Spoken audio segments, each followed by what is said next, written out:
أكبر. أشهد أن لا إله إلا الله.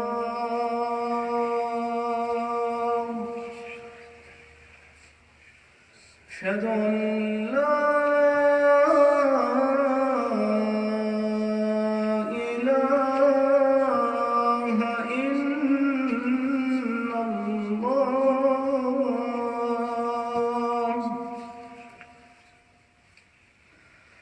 أشهد أن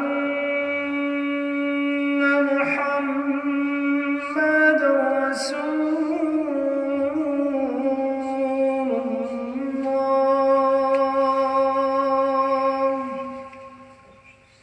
أشهد أن محمدًا رسول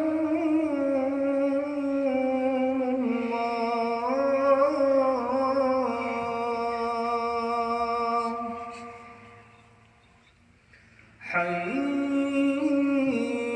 على الصلاة.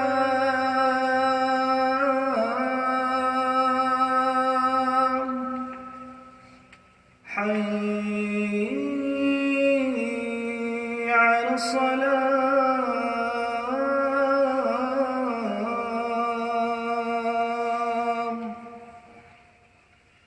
حي على الفلاح.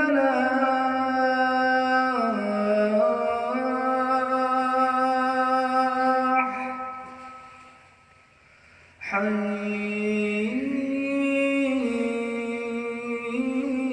على الفلاح.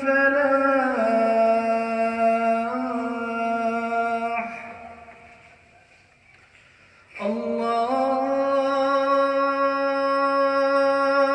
أكبر. الله أكبر. لا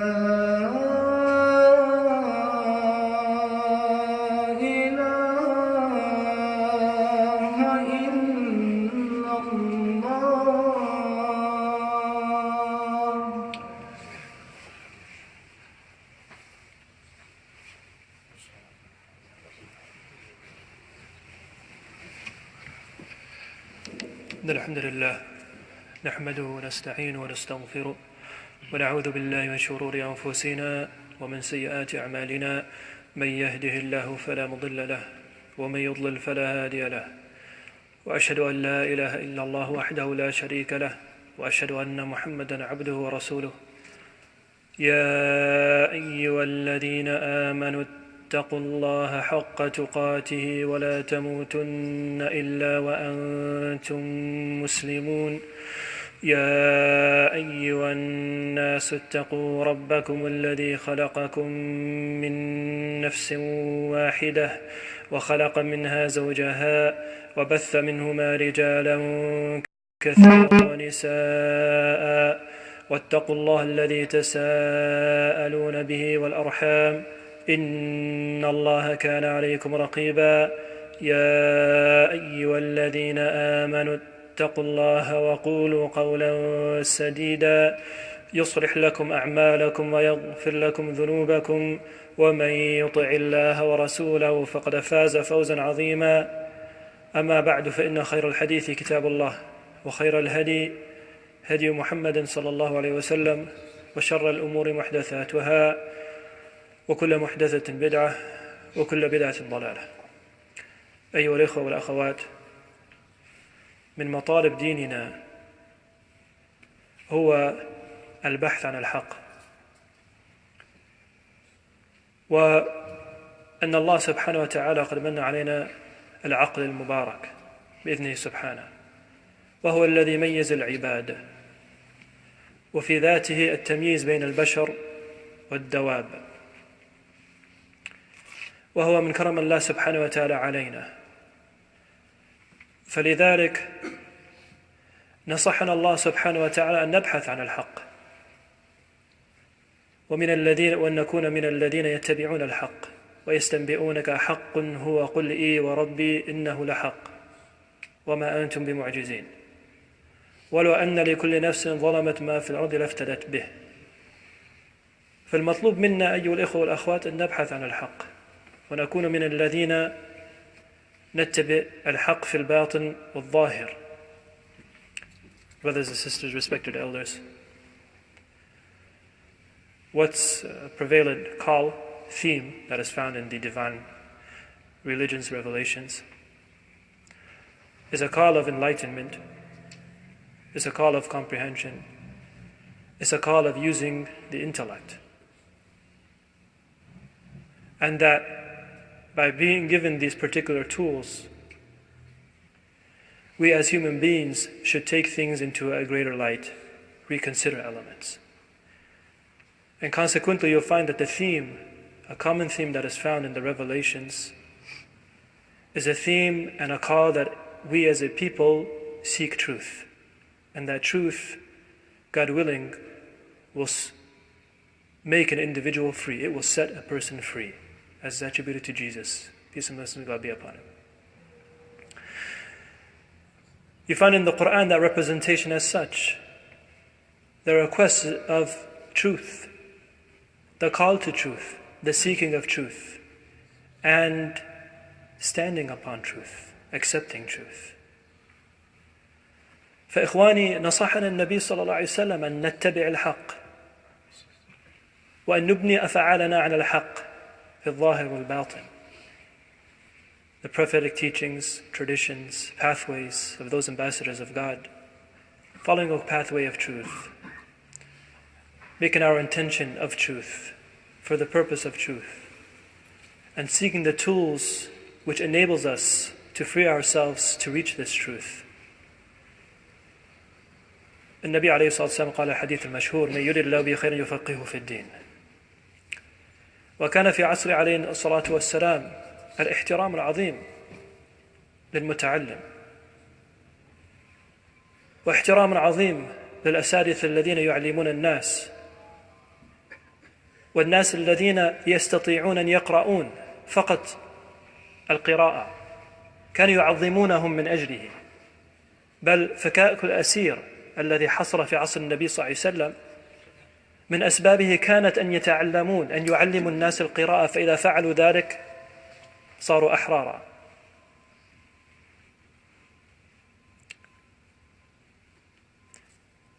قل لمن أيديكم في أسرى إن يعلم الله في قلوبكم خير يؤتكم خيرا مما أخذ منكم ويغفر لكم والله غفور رحيم. So consequently you find many traditions, prophetic teachings, that advise an individual to take into consideration the tools that will enable them to make themselves free, to give them the strength that they can free themselves and free their mind and hope that they reach the truth. And you find these traditions quite prevalent, so much so that individuals, for example, in a time of chaos and war, etc., one of the means of setting a person free was that they were to teach another person how to read, just simply to read. It was that simple. Because of the fruits that were involved in just reading, having the capability to read, having the capability to understand, being a tool of enlightenment, of freeing an individual. فإخواني عندنا شيء في العلم يسموها the trivial knowledges، علوم الثلاثة: المنطق المشهور والقراءة والرhetoric، وهو نوع من المناقشة. كانوا يسمونها liberal arts، من أسباب liberal arts عند الروم في السابق، سقراط وأفلاطون وأولئك القوم. كانوا يقولون في وقتهم العلوم الثلاثة كانت للمميزين من البشر، إن كانوا يريدون أن يصورون أن ينتقلوا من العبيد، طبقات العبيد، إلى طبقات الأحرار، عليهم يتعلمون هذه الفنون. When people talk about enlightenment, freeing the mind, freeing the soul, previously in the Athenian period, the Roman period, etc., they used to talk about the importance of the trivial knowledges, the three. And at times we think of the word, we hear the word trivial, and we tend to translate its meaning of an element of belittling something. But the more orthodox meaning of the word is actually referring to three, and they used to refer to the particular three sciences, which was logic, grammar, and rhetoric. Because at that time, if a person wanted to become free, to free the soul, to free the mind, to free themselves from the class of slavery, they would teach him these scientists, this particular knowledges. So the aristocrat and their children, they used to exploit this in those of the slave class through these particular knowledges. ولكن إذا نظرنا إلى نصائح النبي صلى الله عليه وسلم لم يجعل التمييز بين العباد أي العبيد والأحرار. كان يريد الناس أن يتعلمون على الأقل القراءة، لأنها تفتح العقل بإذن الرحمن سبحانه وتعالى، تفتح العقل بإذنه سبحانه وتعالى. ولماذا لا؟ كانوا يقولون العبيد أو الرجل الذي يريد أن يبقى من العبيد لا يتعلم القراءة ولا يتعلم المنطق ولا هذه الأمور، يتعلم الهندسة، يتعلم هذه الأمور ويبقى تحت أشخاص وأقوال. كانوا يقولون ذلك إخواني. They used to say, if a person wants to become free, let him learn these knowledges. But if you want to continuously live a life of a sense of slavery, then go about and seek the other knowledges that work with your hands, etc. Working with your hands. It's not the belittlement of the working of the hands. But at that time, that was the mentality of people, unfortunately.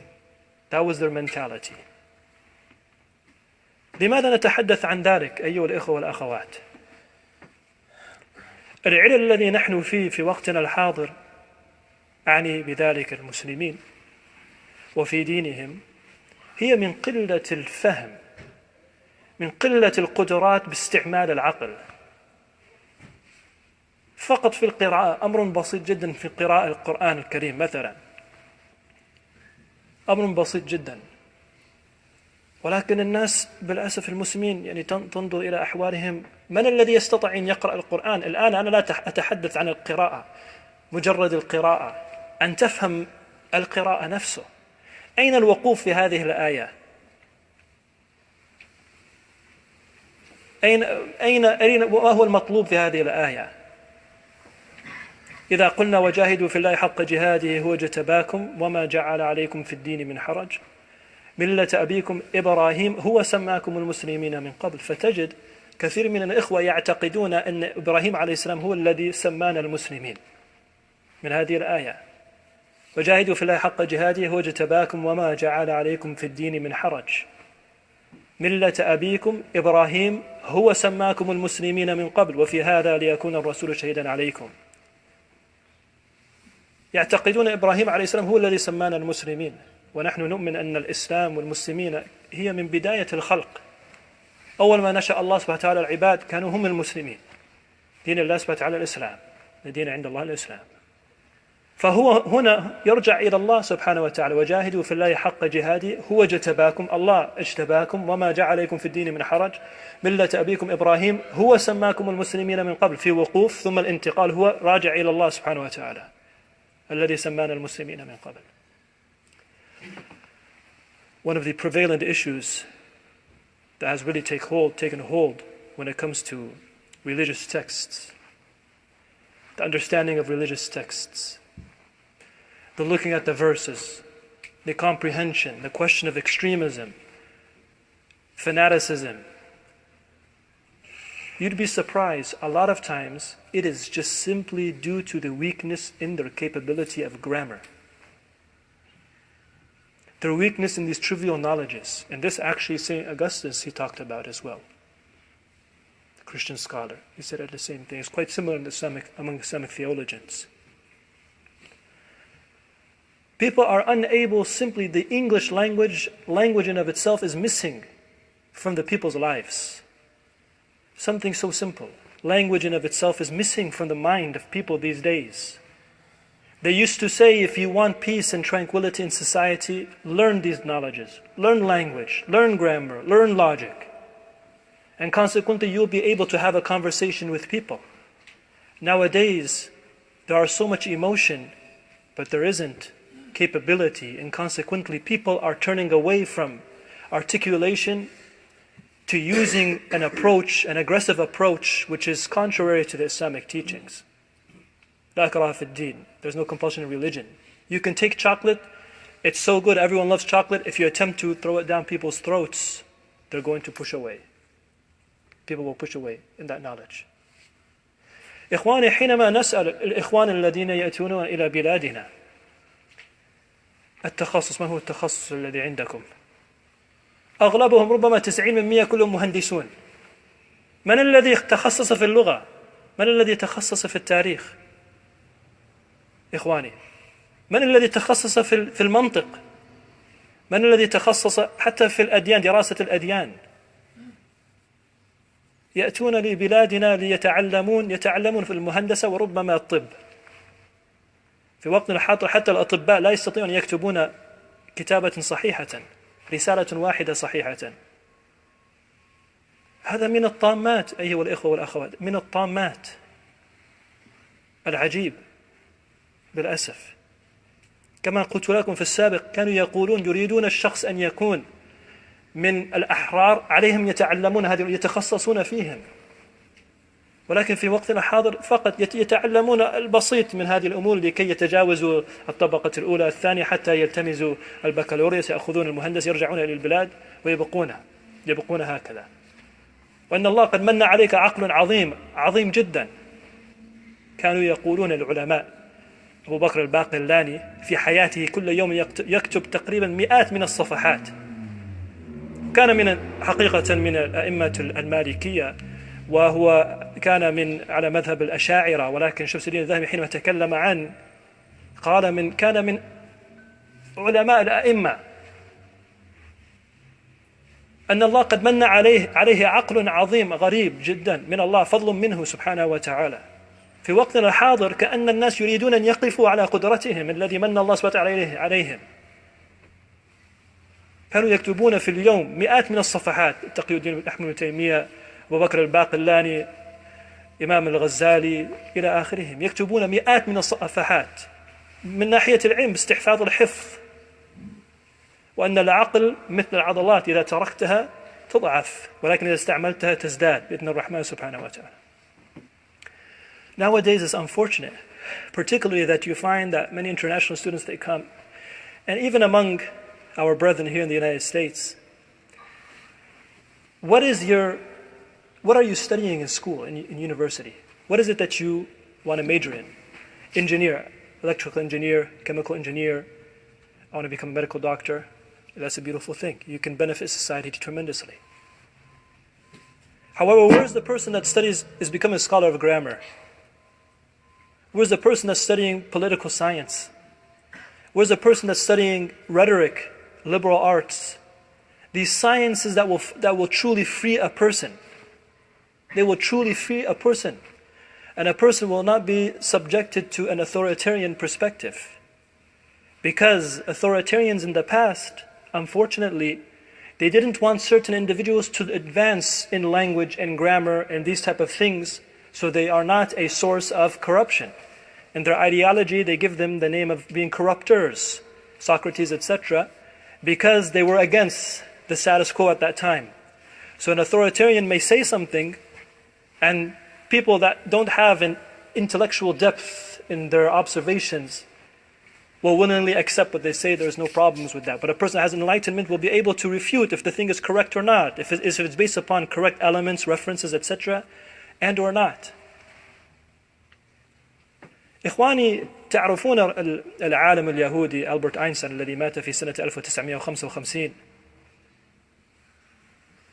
أتى لأمريكا، ولد في ألمانيا. حينما أتى لأمريكا في سنة 1912 جلس مدة، انتقلت الدنيا إلى حروب، وبقي هنا في أمريكا. هو مشهور بالنسبة للعلم في الطاقة النووية، نسأل الله العفو والعافية. على كل حال، سألوه عن تعريفه ووجهة نظره في أمريكا، عن أمريكا، أخلاقها والطبع والمحيط. وما هو النصائح الذي عندك؟ تعرفون يا إخوان ماذا قال؟ قال: نحن في أمريكا الناس لا يعرفون قدرتهم لتغيير العالم، أنهم في أمريكا يستطيعون أن يغيروا العالم، وفي ذاته الأخبار الذي بين الناس. شوف ماذا قال: كانوا في السابق يذهبون إلى بلدان من البلاد أو منطقة من المناطق، منطقة يفتحوها للناس ليسمعوا منهم آراءهم، يذهبون هناك يتكلمون على المواضيع التي حصل في العالم وتحصل في العالم، public houses يسموهم. قال: بعد ما وقف هذا الأمر إن تغيرت علوم الناس إلى السمع للأخبار، والأخبار، هو يقول هذا الكلام قبل 100 سنة، الأخبار يستعملون الأغنياء فيما يريدون فيوصلوا الأخبار كلها إلى قلوب الناس وهم في البيوت، فيسمعوا يقول هذا الشخص الفلاني، هذا المنهج الفلاني، هكذا. وهذا الكلام الذي قالها في وقته، أين المسلمون الذين يتعلمون علم الخطاب؟ أين هم الذين يبدأون أن يشتغلون في الأخبار مثلا؟ المصلحين لا المفسدين. لماذا لا؟ أسألكم لماذا لا؟ نحن كلنا مهندسون، دكاترة في ناحية الطب، ولا يستطيعون أن يميزون في حدود القراءة نفسه. لماذا لا نتخصص في علوم المنطق أو علوم الخطاب؟ يستفيد الناس من المصلحين غير المفسدين. Albert Einstein passed away the year 1955. He was a scholarly individual. Many of us know him from the Jewish tradition. He comes to the United States about the year 1912. He's interviewed. World War happens. He stays here. He remains here. He's well known for innovating the concept of the atomic powers, etc. Against war tremendously. He's against war tremendously. He's interviewed and he asks about his perspective about the United States and advice, etc. And one of the things he says is that people here in the United States don't understand the position that they are in affecting society at large, here inside domestically and internationally. We tend to think that this is something that is just held in the necks of leaders of the country. But as a people, they can change things. There's no doubt about that. This is the advice he is trying to relate to the people. And he goes on to explain that previously people had public houses where they would go and discuss.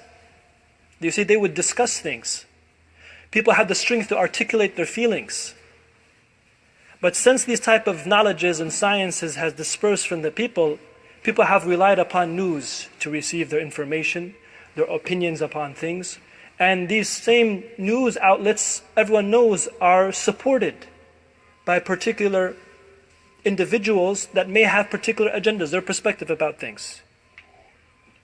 This is the advice that he gave then. And now we're living the year 2016. قولوا قولي هذا واستغفر الله لي ولكم فاستغفروه إنه الغفور الرحيم.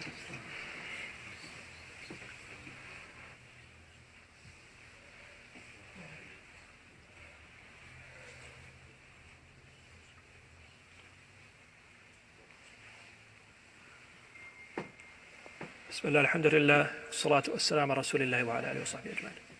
Why not the good-hearted people take a position of communication, major in communication, major in journalism? Do you see?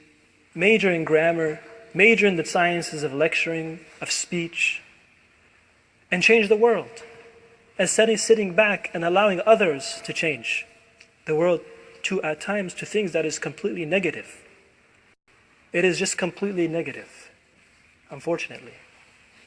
Why not? People will continuously remain beneath the banners of others until you're willing to take a step forward and speak that which is correct. And a process that is of justice, and the sense of justice, to the call of justice. إخواني، موضوع مهم جدا. موضوع مهم جدا، سبحان الله. آيات كثير، أحاديث النبي صلى الله عليه وسلم متواترة، أقوال أصحاب النبي صلى الله عليه وسلم في مثل ذلك الأمور، أفعال التابعين، أتباع التابعين، أئمة الصالحين. أبو هريرة رضي الله تعالى عنه مات في سنة 59 في الهجري. ربما لا تعرفون أنه كان يدعي لله سبحانه وتعالى ألا يعيش لسنة 60، لا يعيش لسنة 60، وهو رواية مرفوع إلى النبي صلى الله عليه وسلم كذلك. لماذا؟ قال يطلب من الله سبحانه وتعالى أن يحفظه من أمراء الصبيان. اللهم توفني لا تعيش لسنة 60، أو كما قال رضي الله تعالى عنه. فيروى عن التابعين كانوا يقولون أنه كان يمر بالأسواق ويقول هذا الكلام، يدعي الله سبحانه وتعالى لهذا الكلام. لماذا؟ فاستجاب الله سبحانه وتعالى الدعاء ومات في سنة 59. ربما لا تعرفون هذا. كان يريد أن يجتنب الفساد الذي تحصل من الغليمة.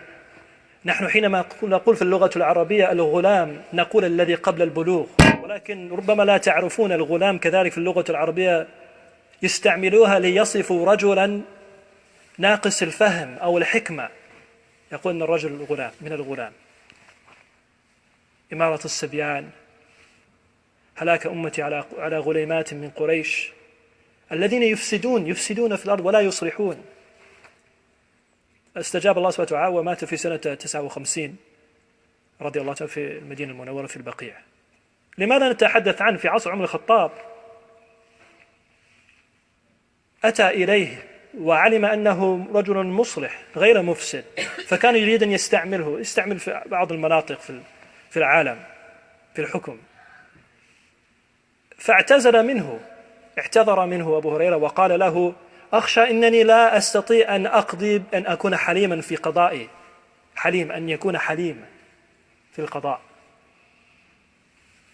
هو يعلم أنه يوما ما سيقف بين يدي الله سبحانه وتعالى. أخشى أنني لا أستطيع أن أقوم باستعمال الرحمة حينما أقضي بين الناس. فهذا الكلام الذي قال لعمر الخطاب، وعمر الخطاب يروى عنه ذكر ذلك شمس الذهبي فقال له: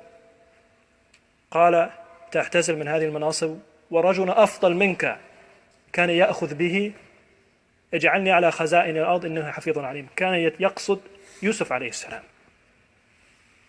فأبو هريرة قال له: لست من أبناء الأنبياء ولا نبي، أخشى أنني لا أقضي برحمة وأن أكون حليما. مناهج الصالحين. انظر إلى اشتهار عمر الخطاب، يريد أن يستعمل الصالحين في الخير. في وقتنا الحاضر نحس أن الصالحين أن يجتنبون الأمور الذي يستطيع الناس أن يستفيدوا منهم كثيرا. نسأل الله العفو والعافية. What we have, brothers and sisters, is an individual who is considered from the disciples of the Prophet ﷺ.